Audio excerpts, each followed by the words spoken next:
I've been money craving, started shoebox saving, made some puzzle placements. I know what this life gon' come with, know that they gon' go and hate it. Back Nationwide Sports Talk, I'm Matt Mackey live from West Virginia. Wild and wonderful, y'all. Episode 97 underway. It's going to be a good one, a lot of content. And live from Morgantown, my co-host, Caleb Blaine. Caleb, what's up? What's going on, guys? Hope everyone had a great week. We're back with another episode. Got a lot to talk about, so let's get into it. That's right. Let's get into it. We're going to start off like we usually do. NFL. NFL happened this past week and the last up to Tuesday night, so another long week of NFL football. Well, technically it wasn't really long because there was no Thursday night game. But that Thursday night game got played on Tuesday, and only thing that really happened this past week was our only undefeated team lost to the Washington football team. Caleb, you know I've talked about the Steelers left and right this season, how good their defense is, and how they've been undefeated. But now that I look back at it and they lost to Washington, were they really that good? I mean, if you look at their schedule, they really didn't play anyone tough. Yeah, I mean, I've seen that, and I can completely agree with that. But I just think in the NFL today, no matter who you play against, you look at their past 2 to 3 games, they've really struggled. So, like you said last week, it's just kind of – if there's a team to slip up against, it's probably this football team. And I've told Steelers fans, this is probably the best game for you guys to lose.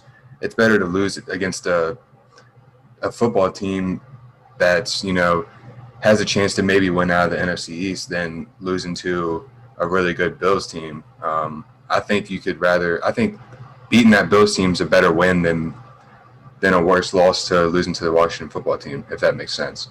Yeah, and what I've been saying, too, to the Steelers fans is it's better to lose now than later. Mm-hmm. If you go undefeated into the playoffs, you have that whole target on your back kind of thing mentality. And then one loss in the playoffs, you're done. So if you want to keep winning out, you might as well get that one loss in the way in the regular season, not against a good team. Get it done and over with so you don't have to worry about that big target forming on you. And now you and the Chiefs are the only one-loss teams in the NFL. So it's just kind of thinking like that way, honestly. So it's kind of better to get it done out of the way in the regular season so you don't lose later on in the playoffs. Yeah, and for what you said a couple episodes ago, I think Alex Smith definitely has comeback player of the year. Oh, 100%. Now, I mean the way he's played since he's come back, I think they're kind of. Washington's really in a good position now. I think Ron Rivera's come in. He's done his thing. You can kind of see a culture change already with him there. And then you add Alex Smith in there.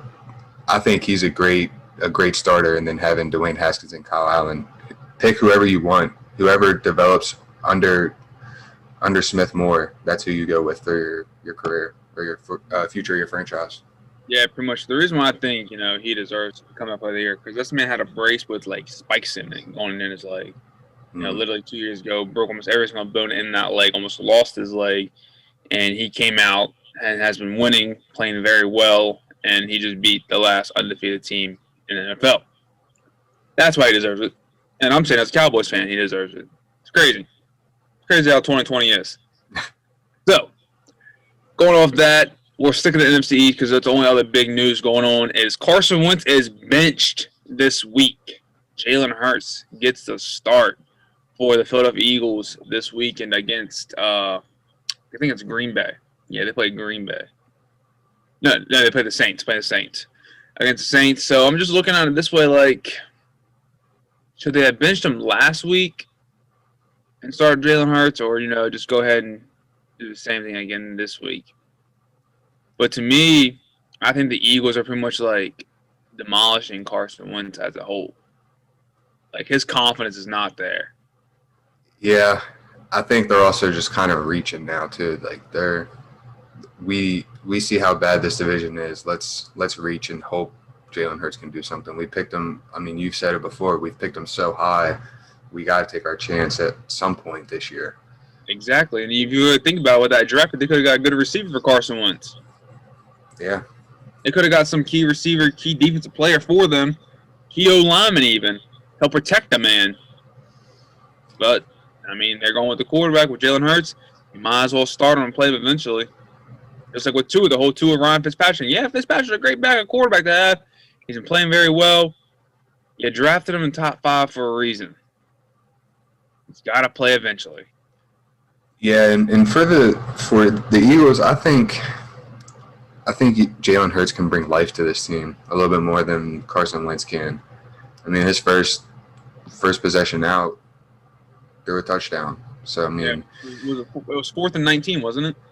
Something like that, I think. So I think he can bring a little bit more life. I just think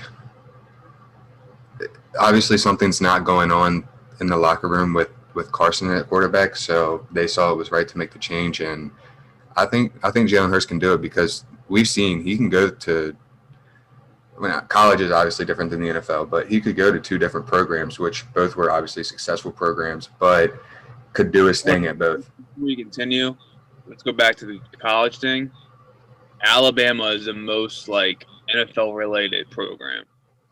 Let's go and say that too, kind of thing. Yeah. Definitely. Yeah, I don't even think a school could come close to them. I mean, but yes, like you said, like he's been to 2 different programs, shined in both. Mm-hmm. You know, he was a Heisman front runner pretty much his last year, his senior year out of Oklahoma. You know, and that's kind of a big deal. You know, you literally jumped the conference, and you're still a top 3 for the Heisman. I'm not going to lie, I was kind of upset last year when he didn't win because I bet him, but, you know, Joe Burrow deserved it. But yeah, if Joe Burrow wasn't there, Hurts was going to win it. That's how I see it. It was top 3, top 2, I think, in the voting behind Joe Burrow, Jalen Hurts, then Trevor Lawrence. But I'm just saying he plays well. He's a quarterback that Doug Pearson loves to have. Let's be real, he's a dual threat kind of guy. And Carson Wentz is not really the guy that Doug Pearson likes. I mean, from what I've seen, like press conferences, that kind of thing, like Doug Pearson like brushes off questions about Carson. Like he doesn't want to talk about him. I've seen that too, which is very weird. A lot of coaches, especially head coaches, don't do that about their starting quarterback. So, yeah, very, very weird down there in Philadelphia. So with all the big news happening this past week in the NFL, nothing is better than the NFL picks we have this week. Caleb, I hate to say this, but last week you beat me in picks. You went 12-3. I won only because I picked the Steelers over the football team. And you know what's crazy about that, Caleb? I literally said to myself too, like, Washington's gonna win. You did say on the podcast, you were like, they could slip up this game. So, but yeah, you said on the podcast that they could slip up this game too against the team. So, yeah.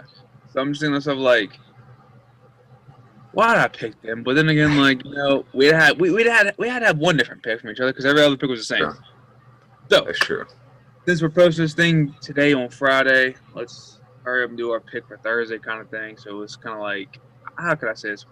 We're in the future for y'all, but we're predicting the game from last night.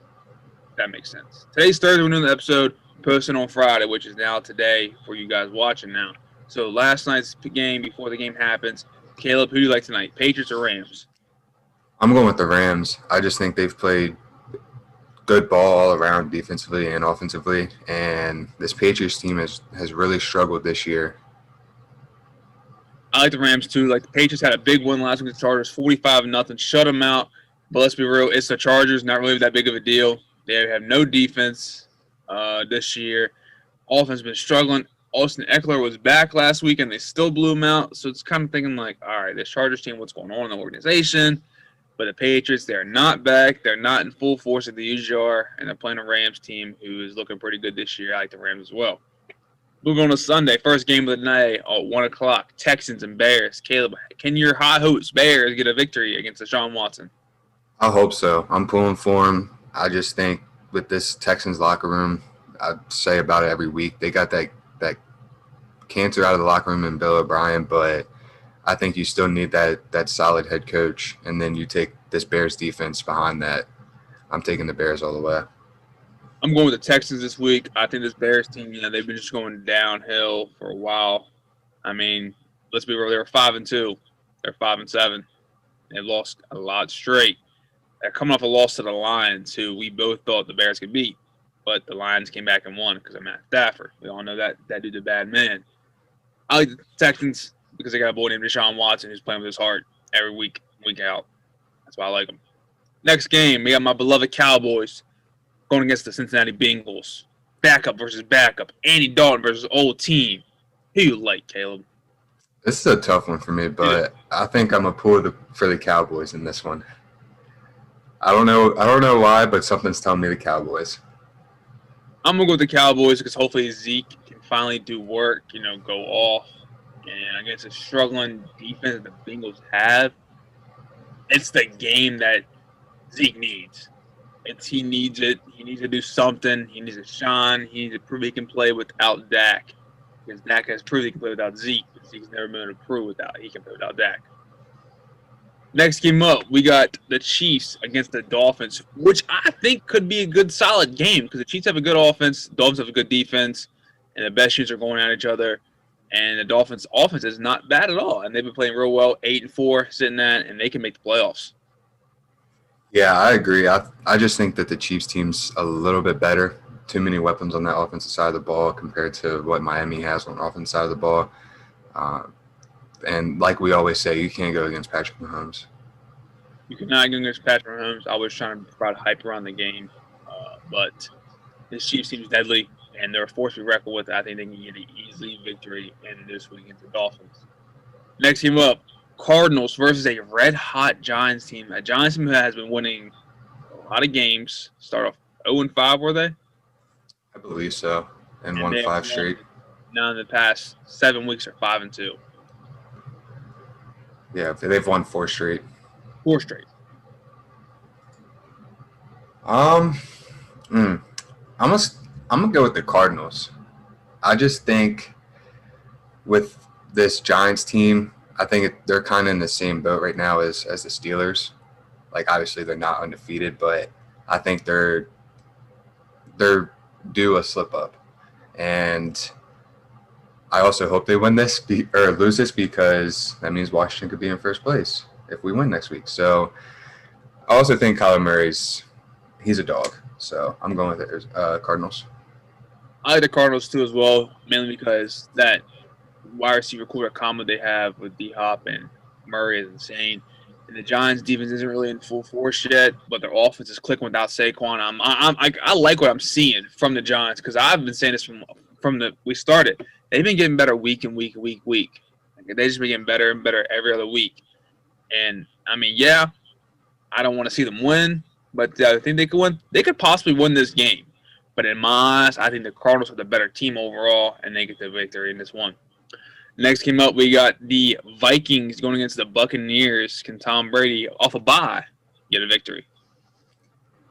A lot going on in that locker room too, so I've heard. But I think I think the GOAT can still pull it off. I think he can come out with a victory. He can take advantage of this very shaky Vikings defense, and I mean vice versa. Kirk Cousins has a really good offense, but this Buccaneers defense can step up when they need to, and that's why I like the Bucs.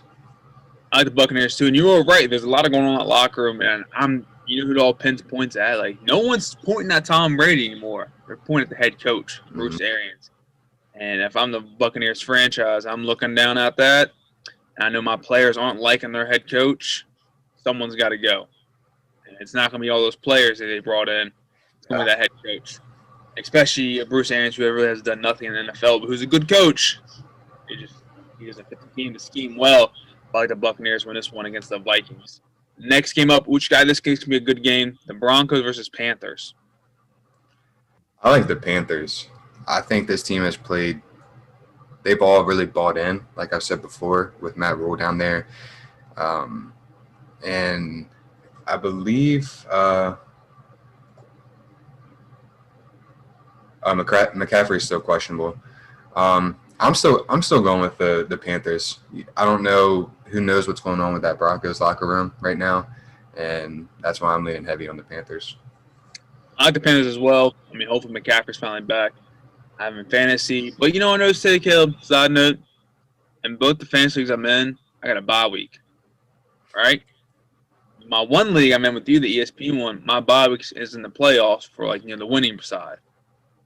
My other one, I'm the first seed in the consolation bracket. I got a bye week. I was like, what the hell? So I don't play anybody this week. So, well, anyways, I like the Panthers too. I think Teddy Bridgewater's been playing very well for the Panthers. Broncos team's been sketchy. You know, Von Miller's not playing towards ACL. That defense is not the same as we were used to seeing. So I like the Panthers to get a victory this one. Next game up, we got the Titans and Jaguars. A nice matchup in the AFC South. Jaguars, you know, they might be 1-11, but they have never lost by double digits in that time period. Like, they have been a solid team in close losses. It reminds me of the Chargers team from last year. And they lose them by 3 or less. I mean, they went the stretch last week and only lost by 3. And I think this Jaguars team, you know, they could get a victory, but they've lost 11 straight, and it stick to my mind. Who you like, Caleb? I agree. I think the Jags could pull out a win, but I just think with Derrick Henry back there, it's going to be impossible. That man is going to do whatever he needs to do to win that game, and Tannehill will too. And you know, I kind of love watching this Titans team play. They're more of a ground and pound team, which I love, going back to the old days of football. So I'm going with the Titans. I like the Titans too. I think Gardner Minshew is still not playing. I think Mike Glenn's starting for him still. And it's very questionable what's going on with Gardner. Like, no one's really said anything about it. No one's really talked about it. It doesn't say why he's out. But if he was playing, I'd be thinking otherwise. I'll be honest with you. I really do. But, you know, a lot of players in the roster is questionable. James Robinson's questionable. Laviska Shenault Jr., the wide receiver, is questionable. And I like this Titans team to, honestly, you know, get that big win over the Jacksonville Jaguars. Next game up, we got the Titans, and not Titans, the Colts and Raiders. This is going to be a good game. I'm going with the Raiders, though. I've kind of bought in, it seems like, for John Gruden and Derek Carr in their offense. He had a beautiful throw to Ruggs to end their game against the Giants and a nice little walk-off touchdown. Surprised that game was as close as it was, but I think the Jets. I think they pull off this one, probably by, I want to say, a touchdown. I think it's going to be whoever has the ball last.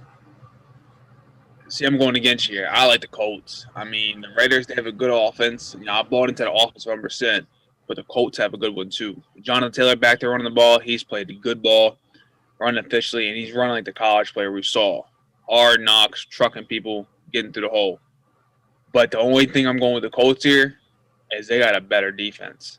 They got a boy named Darius on the other side who's solid outside linebacker, and they got good corners, underrated defense. I've been saying left and right. And every time I picked against the Colts, they won. Every time I pick for them, they win. So, once that streak, pick for them, they win the game. I like the Colts. Next game up, can the unwinnable team Jets pull off the big upset and beat the Seahawks? Nah, I don't think so. I don't think they definitely weren't expecting to lose that game last week to the Giants, and Russ is not going to drop 2 in a row to teams that really shouldn't beat them, if we're being honest. So he's not going to let that happen.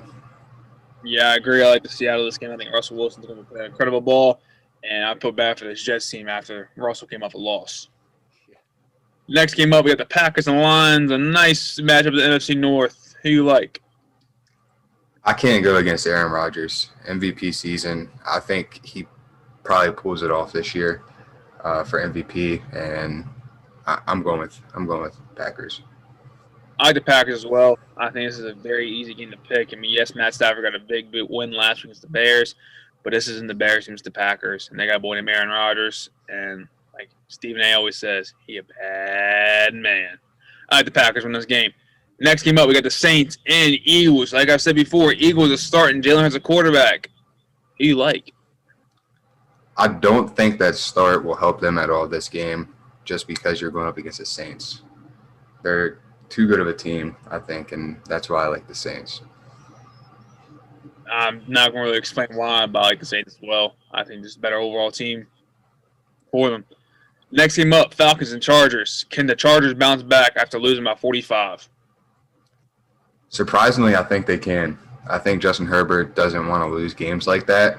So I think even if they do lose, it's going to be a close one. But this Falcons team or defense is very shaky. So I think Justin Herbert will be able to take advantage of their lack of on the defense side of the ball. Do you have the Chargers? Yeah. I like the Falcons in this one. I think, when I've seen the past weeks, the Falcons beat the dog breaks off the Raiders and then, lose to the Saints by a touchdown, was it last week? Something like that. I think So. this Falcons team has a better offense than this Chargers team. Both defenses are bad, so I think it's going to come down to whoever has the ball last. And I think the Falcons can get this one win. Next game up, Washington football team going against the 49ers. Washington off a big win. Caleb, can your boys get the victory against the 49ers? I think so. I think the way they played last week is going to carry over. And then take a beat-up 49ers team to you pretty much have everyone healthy on this Washington team. I think I like our chances to win this game a lot. I like Washington win this game too. 49ers are beat up. Washington got a solid defense, and that defense is stepping up week and week and week. And Alex Smith on the other side of the ball, throwing dimes to Terry McLaurin. I like it. Next game up in Sunday Night Football, big game. Steelers 11-1 going against my boy Josh Allen, the Buffalo Bills. Who do you like? I think I'm gonna go with the Bills. I think the Steelers slip up is. I think if they would have won that game, they probably would have won this one because they would have carried over and then had a slip up after. But I just think that this loss is going to get to them somehow. And then we always say every week when we do our NFL picks, we can't go against the boy Josh Allen. Can't. And he dropped dimes last week with 5 TD. I like Josh Allen big time in this one. I mean, I know it's a better defense he's playing this week, but then again, Bills got a good defense going against that offense for Steelers. Bills got a good offense going against that. It just matches up. So it's going to be a good, solid game, but I like the Bills to win this one. Last game, Monday Night Football. Hopefully it's the last game of the week. I mean, this game might be reorganized by the time we're done. Probably. But Monday Night Football, we got a nice AFC North going on. We got the Browns going against the Ravens. I'm going with the Ravens in this one. I don't know. I'm not sold on Baker in this Browns team. I mean, I know they're 9-3. They're having a good year, but I don't think they'll be able to stop Lamar in this one. That Ravens defense got better so far this year, so I'm pulling for the Ravens in this one. I like the Browns in this one. I think the defense of the Browns is pretty solid. Myles Garrett's playing well. Denzel Ward's playing well. And I think they can be able to stop and slow down the Ravens' offense because the Ravens' defense is shaky. And the Browns' offense isn't bad either. I mean, yeah, they don't have Odell anymore, but it's going to be a good matchup. What we like to see, and I like to see this Browns team being above 500 for the first time in a long time. I agree with that. All right, that includes our NFL picks. Every week, Caleb and I do that nice little friendly competition we like to do to see who's has better picks of the week. Coming up next, got college basketball. Here we go. It's hoops time. College basketball recap of the past week. Only 2 key notes, 2 key points. Both happened on Tuesday night. Kansas and Creighton battled out, and that was a good game. A nice win for Kansas, 73-72. Yeah, I think definitely a nice win, especially when they were, after dropping that first game to Gonzaga, playing Kentucky, and then you have a couple, obviously, small-time games. This is a nice top 10 win for them, and definitely nice to see that they can rely on their starters to go out there and put up points for them. I mean, Jalen Wilson had 23 and 10 rebounds, so that's a nice double-double for them. It's just very surprising to see that this game was this close for me, honestly. I mean, Creighton's a really good team, but I think Kansas is. I mean, I think they're the fifth best team. Obviously, I mean, right where their ranking is, I think is perfect. I mean, you obviously have Gonzaga, Baylor, who are we've already said have set themselves apart from anyone else in college basketball. Um, I think it's surprising to see that this, like I said, this Creighton team was able to kind of keep this game so close with Kansas, and Kansas really needs some help off the bench too. That's a big thing for them. They didn't have. I mean, you had Bryce Thomas who had 8 off the bench, but other than that, you had guys scoring 2, 2, and 0. So that's not going to really work when you're going up against teams like Baylor or West Virginia who has depth on the bench. If they want to win games later on in the season, and especially in Big 12 play, you're going to need some more help from the bench. 100%. It was a good game, and I like this kind of games for top 10 teams, top 8 teams, you can say, because that's what you want to see. You don't want to see no blowouts. You don't want to see just blowouts pretty much. You don't want to see a team run over another team. You want to see true contending games, and that game being as close as it is didn't really surprise me because I knew Creighton was a solid team, especially Mahoney coming in with 19 points to the squad for Creighton. But I'm with you on that one. Bench points are a key factor for any team. They want to make deep in any of the playoffs, March Madness, whatever it is. They need a deep bench. And I'm going to go look at Creighton's bench, too. They only just had 5 points. So they relied on the starters who had 13, 16, 6, and 19. And then 3 guys came off the bench, and only a total of 5 points were scored. So you want to look at that thing as well. But then again, their bench only had 29 minutes. Yeah, I mean, that kind of hurts right there as well. Like, you want to make sure you have a deep bench going on. But you look at Kansas' bench, they had guys play 6, 4, 17, 8, and 9. I mean, their bench is kind of spread out wise, more people to play, but no points really scored. So it's kind of like looking at both factors on this one. But if both teams want to make it far in March Madness going against the top dogs like Gonzaga, Baylor, those kind of teams, they got to have a nice bench. Especially if they're playing a defensive-heavy team like Creighton. They got Villanova coming up soon. Villanova's always a solid team. They always have people off the bench shining every year, no matter who it is. So Creighton's got to look out for that. They got to make sure that their players are well rested because no player in college basketball can play 38 minutes a night. They can't do it. I know for a fact they can't do it. So bench needs a lot of help on both sides, and not just playing wise, but scoring wise. And I think this Kansas team, they're going to work on it a lot. Obviously, Coach Self's a good coach. He's proved himself plenty of times he is. And I think he can work on his bench. It's just Coach McDermott, do the same thing. And we'll find out. We'll find out Big East because the Big East is looking pretty solid this year. Yeah, I've told you, I think it's going to be one of the best conferences. You brought up the Villanova game that they play. Villanova plays really good defense, obviously. But one team in the Big East that I think people should look out for is UConn. They're a solid team who pressures the ball defensively a lot. And Creighton's going to, like you said, they're going to have to go to their bench. And if you got players who are turning the ball over or, they can't get the ball up floor because UConn is just playing so good at defense or they can't get shots off, you're going to need to go to your bench or you're probably going to get blown out. So, like you said, I think McDermott's going to definitely work on it. Bill Self obviously will work on it. We're only 4 games in for Creighton and then 6 games in for Kansas. So it's definitely taken a toll on these players. We've all known how different the season is from last year, but I think both teams would be fine come March Madness. 100% agree, 100% agree. The last segment for the recap of the week, let's look at the Duke and Illinois game. Technically, let's look at this whole entire ACC Big Ten challenge they had going on. There was a total of 1, 2, 3, 4, 5, 6, 7 games played in that challenge. ACC got 1 win, and it was Miami beating Purdue. Then you had Ohio State beat Notre Dame by 5. Iowa beat UNC by 13. Minnesota beat Boston College by 5. Penn State beat Virginia Tech by 20. Rutgers beat Syracuse by 10.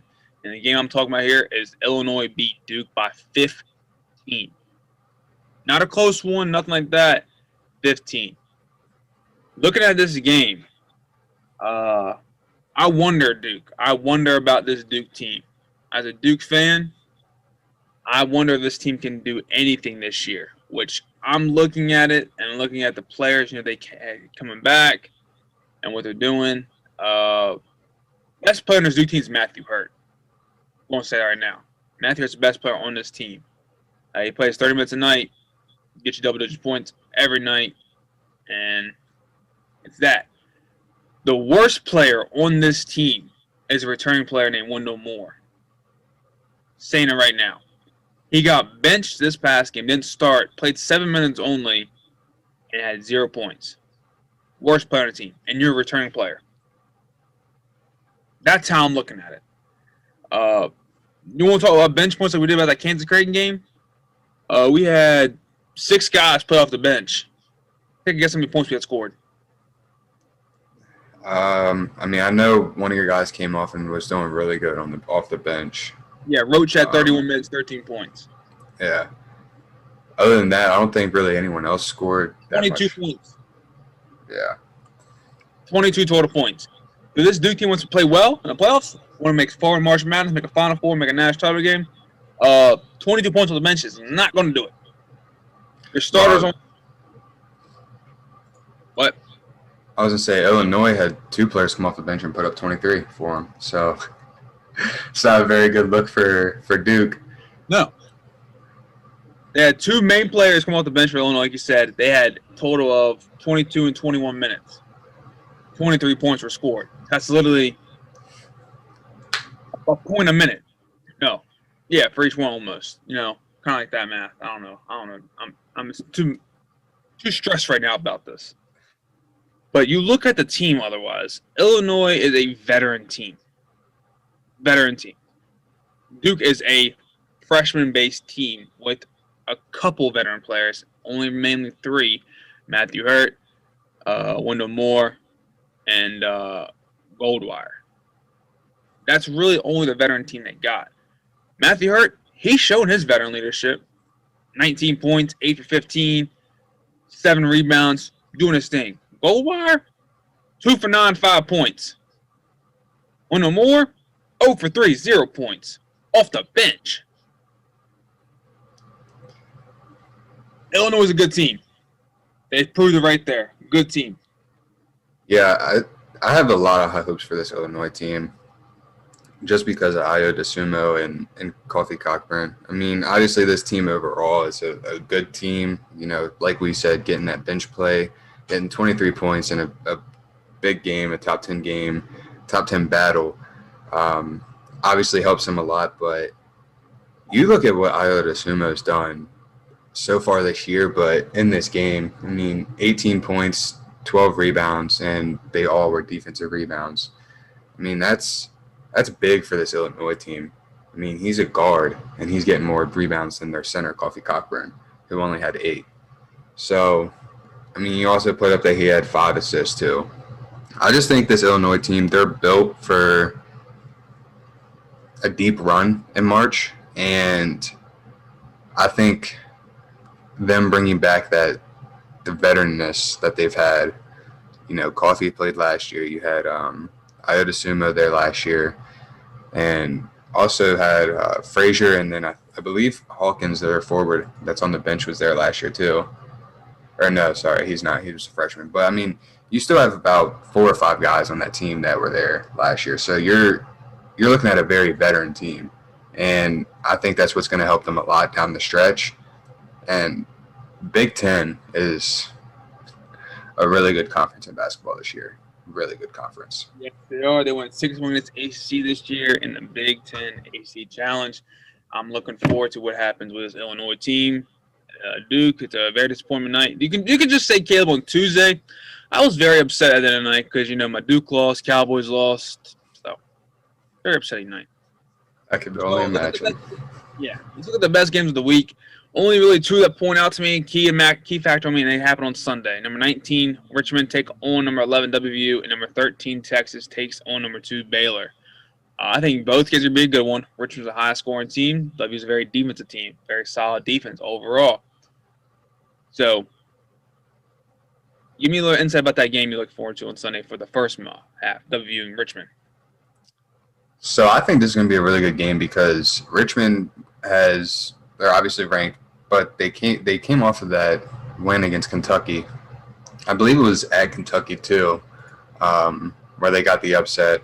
Yeah, at Kentucky, 76-64. This team, like you said, they're high scoring, very high scoring. Then you take this West Virginia team who's very defensive, but they can score the ball if they really need to. I think that's where this game leads. I think it's just going to be a shootout. Best team wins. If you can force a couple turnovers down the stretch, then you'll win. But if you can just outscore and overall just play good offense or better offense than the other team, obviously you'll win the game. But it has me questioning, man. Can this WVU team, can their guards show up? I mean, it's going to be tough to rely on just Culver and McBride. I mean, I could throw McBride in there because he's shown out too, but it's going to be hard to just rely on those two. I think this game relies on can Big O finally step up this year. He hasn't really proved himself yet this year. He got the hype of his name. He's not really done anything. He needs to show up a lot this week, this Sunday in particular for this game against Richmond because it's going to be a key one. It's going to be a big one. And it's a top 25 matchup. You want to shine in those kind of games because the spotlight's on. Yeah. I like WVU, though. I think they can pull it off. I think defense wins games. Yeah. And plus, like you said, they can score when they want to. And McBride will score when he wants to. Yeah, and, I mean, it's like I've told people going into that Gonzaga game, they can only get better from this. I mean, you're playing the best team in the country. And lose by 5. Yeah. I mean, you played almost lights out and almost beat them. So I think this WVU team is good. And I think, like Illinois, they're built for a decent run in March, which I would love to see. Next game of that night on Sunday is number 13 Texas taking number 2 Baylor. I think this Texas team is, not that good, not that great, not that shining team who can be a top 5 team right now. Later on the road, they couldn't get better, and they can be able to do that. But I think right off the jump, bam, if you're 5 games into the season, you're playing number 2 team in the country now. I don't think that they're prepared like WVU was when they played Gonzaga. That makes sense. Yeah, I can totally agree with that. I think I'm right there with you. I don't think they're a top 5 team, but it is nice to be able to have 4 or 5 guys in double digits, being able to put double digits up for you. So that's where I think they could be a top 10, top 5 team. But this game is, Baylor probably has the most dominant guard play you can see. And to me, I think Texas is just inconsistent. Yeah. They can get double digits, but can all those guys get double digits every night? That's what I'm looking at. Well, and kind of carries over to Texas football too. Yeah. You have all that hype, and then you just kind of fall out. You do the Texas thing and lose all the hype, or the hype vanishes because you're playing terrible. I don't think that's going to be the case so far from what I've watched with this Texas team. I don't think it's going to be the case for them this year in basketball. But I do not think they get this win Sunday. I think Baylor gets a big win. And to me, it's kind of like one of the best games to start out, conference play for Big 12. That's my eyes. So I like that one right there. So that concludes college basketball. Recap college basketball games of the week. Like I said, there's only 2 this week on Sunday. Watch them. It might interfere with NFL football, but college basketball, you might not have it later on. NFL, they're going to change rules left and right to make it happen. Moving on. College football. It's that time of the year. Last 2 weeks left till the bowl games start, kind of pretty much, till the playoffs is set and it's ready to go. Key things to look out for this past week that happened. Big Ten changes their rules. So everyone was talking how Michigan Ohio State got canceled. It was a big game supposed to happen because Ohio State needed to play that game because Big Ten made a rule. You had to play 6 games to make the conference title. But since Michigan couldn't play, Ohio State, the game was pretty much canceled. So Ohio State had 5 games only. So Ohio State fought it. All the 80s came together on Wednesday to talk about it. And they decided we'll let Ohio State move on because they showed their dominance. They showed they beat Indiana. They beat some teams. And They deserve to be in it because they're talking. I don't know if you heard this, scale. They were talking about playing Indiana again this week, but instead I of didn't beating hear that. Ohio State, it was going to be at Indiana. That kind of thing to get that 6 games in. But they said, no, we're not going to do that because no one wants to play the same team twice unless, it matters. So they decided to go back, change the rule, and said that Ohio State can move on with their 5 games they played. Well, and if you're Indiana, you don't want to play that game. I mean, not me being biased, but you lost your starting quarterback, Michael Penix. I mean, he was a key part to your all's offense and was a key part they were in that game. Obviously, their defense had forced Justin Fields into 3 interceptions, and their defense is phenomenal, play lights out, but you don't want to play that game without your starting quarterback. I mean, you're just kind of, especially a top 4 team in the nation. Ohio State's always dominant. You're just kind of going in there with a loss on your record, in my opinion. Exactly. No, I agree. 100%. So going off that, I'm glad the Big Ten changed the rule to make it suitable for Ohio State to show their dominance this year. And they got to play in it to make a playoff run, to make the playoffs. So let's be real, they got to do that. So I'm glad the Big Ten did it, but we all know it's over money because they know Ohio State's their only chance of making the playoffs. So that's why they did it. Everyone knows that. But moving forward, a lot of cancellations happened this weekend. And like I said, a lot of key games, like the Michigan-Ohio State one. That's a key one because Ohio State needed to play that game to make the playoffs. But since the Big Ten changed the rule, it don't really matter. But another one is Cincinnati, who's number 7 in the country, was supposed to take on number 24, Tulsa. That's a key one because Cincinnati is playing a ranked team, and they win. They're hoping it budges them up a little bit to play. So this is what I'm thinking, Caleb, what should be happening right now. Ohio State plays Cincinnati. Big Ten changed that rule, for the set of 6 games, you can make it 5 games. I get that. So go ahead and change the rule, you can't play out of conference teams. Yeah. How would that game sound? You think they could get it done before Saturday, though? BYU and Coastal Carolina got called up Thursday. I mean, yeah, which was a fun game to watch. Yeah, I was watching College Football Live, listening to it, and Coastal Carolina's coach came on there, and they literally said that it was Thursday, and he was, leaving practice, and AD called him and said, "What's going on?" He said, "Game's canceled this week against Liberty. You're playing BYU." He said, "What?" He said, "Yeah, it's all over social media. Game's canceled. You're playing BYU." He said, "We are?" He said, "All right, bring him on." Boom, hung up, and he went right to work. He said, "I didn't sleep for 48 hours. I was getting ready for the game." I love that. I mean, he's really turned that program around down there for the better, and to see them get that big win was pretty exciting. I'm not gonna lie. I love it. I love a little underdog story. That's what Coastal Carolina is. So, going off all that, Caleb, give me your Final 4 for the playoffs. I'm going on order. Alabama at 1.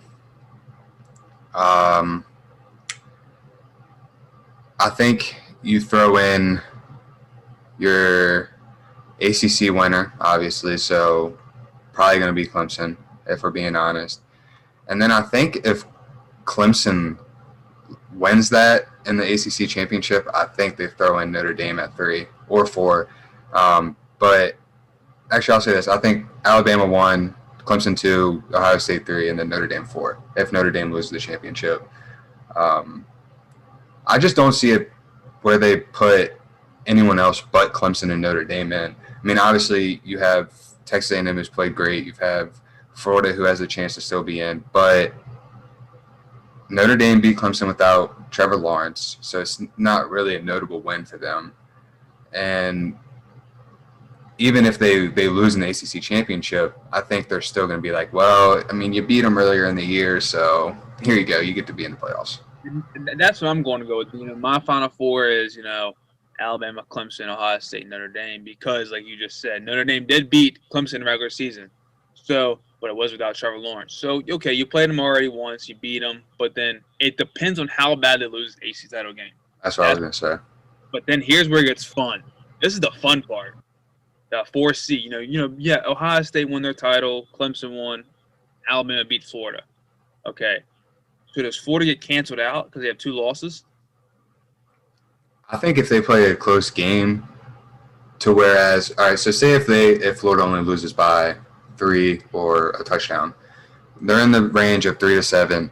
Notre Dame loses by 21 or something like that. I think they throw Florida in because, I mean, we always talk about it. It kind of just comes down to how bad you lose that game.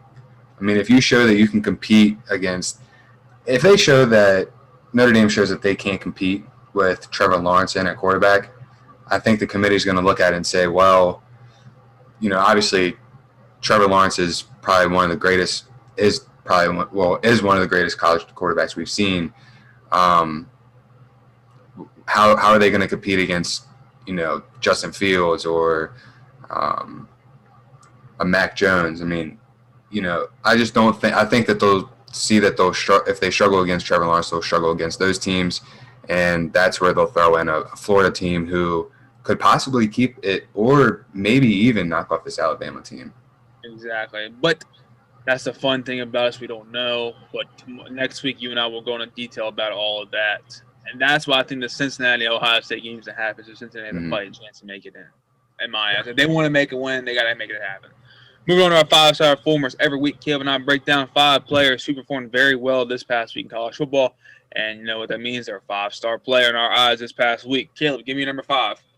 My number 5, Michael Carter from UNC. 8 carries, 73 yards, and 3 touchdowns as they got a big win, 49-9 over Western Carolina. My number 5, guys, Derek Bush, cornerback out of Coastal Carolina. 5 tackles, 1 sack, and 1 pick versus BYU in that very exciting game, 22-17. My number 4 guy is Bijan Robinson, Texas running back, 9 carries, 172 yards, and 3 touchdowns as they got a 69-31 win at Kansas State. My number 4 guy, the Nationwide Sports Talk vet, Austin Jones, running back out of Stanford, 31 carries, 138 yards, 2 TDs versus Washington in an exciting win. They went on up to Washington and won 31-26. My number 3 guy, the bully Justin Fields, 17 for 24, 199 yards, and 2 touchdowns. Also had 13 carries, 104 yards, and 2 touchdowns as they got a pretty big win, 52-12 at Michigan State. My number 3 guys is Lane Hatcher, quarterback out of Arkansas State, 11 for 14. Okay, listen again. 11 for 14, 326 yards, 5 TDs versus UNL Monroe in that big 48-15 win. And like I said, 3 incompletions, but 5 TDs on 11 passes. My number 2 guy is Torrey Horton, Nevada wide receiver, 5 receptions, 148 yards, and 3 touchdowns as they got a 37-26 win over Fresno State. My number 2 guys, Corey Rucker, wide receiver out of Arkansas State, 9 catches, 310 yards, 4 TDs versus UNL Monroe, 48-15. Him and his quarterback are on the 5-star list this week. My number 1 guy, you already said, Lane Hatcher, 3 incompletions and 326 yards with 5 touchdowns. Had to be my number 1 guy this week. My number 1 guy is Bijan Robinson, running back out of Texas. 9 carries, 172 yards, 3 TDs. Stellar running back from Texas. Got that big win over Kansas State. I love seeing it. A big blowout for Kansas State, and he did a job well done. That concludes our 5-star performance. Every week, Caleb and I do it. You know, if you're a college player, you might have been a 3, 4, maybe a 2-star going into college. But this past week, if you shine, you're a 5-star performer in our eyes. Last thing of the episode, best games of the week. One of my games got canceled while we were doing the podcast. It was going to be the Oklahoma WU game, but it is canceled. Not happening. Boom. Done. So now from 3 games, it's 2 games. First game, number 9, Georgia taking on number 25, Missouri. This could be a good one because Georgia does not play well against good teams. Yeah, and I'm going with the boy Connor Baselick. I think Missouri can pull this off. I think they pull it off too because it's at home in their backyard, and I think Georgia they have nothing to play for now. I think they're getting out in the playoff run, so it's like, what the hell am I doing out here? That's my eyes. Last game, ACC matchup. I think game day is going here. I'm not for sure where game day is at. Is Army Navy game this week? I think so. Yeah, because I like the picture of the Army's uniforms. Yeah. So never mind, game day is not here. But number 17, UNC, taking number 10, Miami. Who do you like? Do you like Sam Howell or Derek King? I like Sam Howell in this one just because I watched the way this Miami team played against Clemson. Obviously, it's a big difference when you're playing against Clemson and Trevor Lawrence than versus UNC and Sam Howell. But Sam Howell's not a quarterback to be slept on at all. And neither is that backfield, especially when you have Michael Carter and then, what's that other one? He's been on the episode before. Can't remember his name. Slipping my mind. But they have a good backfield, good receiver core, and I think this North Carolina team pulls it off. I don't think they're not gonna want to lose 4 games. They're still looking to get a nice bowl game, and they're gonna knock Miami out of the top 10. I think. I like UNC as well in this one. I think UNC. I just like Sam Howell. You got me loving Sam Howell. And I think this Miami team it's a good team. It really is, but they don't play well. They're not consistent enough when they play. They're very up and down, blowing teams out, winning close games. And looking over this whole season, they've done it every game. After a game they play well, the very next game they play down. So I think if they play down this week, after they played well last week, they are going to be in trouble with losing this game against UNC. Yeah, and to touch on one more thing, when I watched that Clemson game with them, they made a lot of mistakes on special teams. I mean, almost turning the ball over to turning the ball over, and then their defense giving up big plays. You can't do that in any game, but UNC is really going to take advantage of that. And like you said, Miami struggles against good teams, so I think this is going to be one that they lose. Like one of my coaches always said, special teams win football games.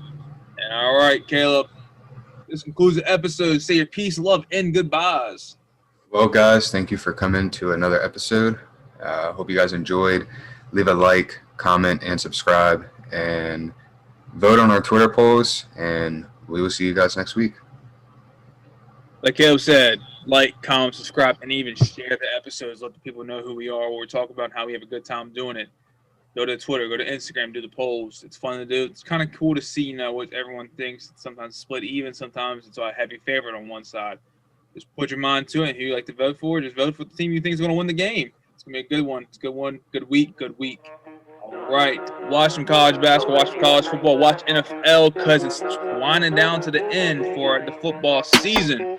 Like I said in the episode, after this week, only 1 week left till bowl games happen. The 15th college football starts this week. Watch some. I'm Matt Mackey, live from West Virginia, and I'm peacing out for the week. Peace. And I just can't separate. It's the life of an angel with the mind of a saint.